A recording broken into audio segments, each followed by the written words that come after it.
Une fusée en route vers la Lune. Bonsoir Jean-Baptiste Huette. Bonsoir La Guillaume. fusée américaine Bonsoir, Artemis. Alors en route pour la 3e fois. Ouais.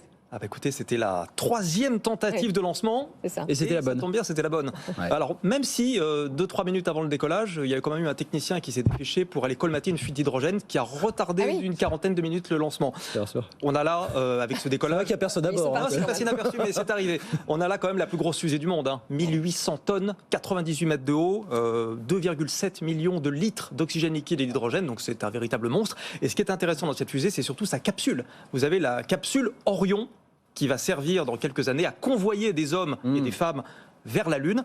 Elle est fabriquée par les Européens. C'est ça le but, c'est de s'assurer qu'on pourra à terme amener des... On l'a pas dit, mais c'est évidemment le but, c'est ça. Il va y avoir 3 étapes. Là, on faisait juste le test pour voir si ça décolle, si ça explose pas en vol.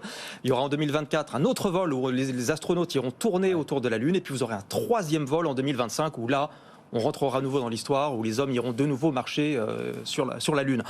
Et donc, au sommet de cette fusée, la capsule Orion, donc, qui va convoyer dans quelques années les hommes et les femmes, parce qu'il y aura eu aussi une astronaute dans quelques années. Et cette capsule a été fabriquée par les Européens, donc Airbus Defence and Space et Thales, donc, qui sont très en pointe, donc c'est un élément quand même qui est absolument fondamental. Là, elle est vide. Pas tout à fait en fait, parce que vous avez des mannequins qui sont à l'intérieur, des mannequins dont on a reproduit d'ailleurs des faux os, des os, on a reproduit pour voir comment ils allaient réagir à l'accélération, parce que la fusée est tellement monstrueuse que le décollage est...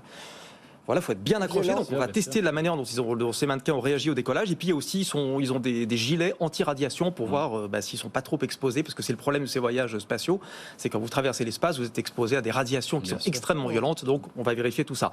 Le but, c'est donc effectivement de retourner sur la Lune en 2025, de s'y établir.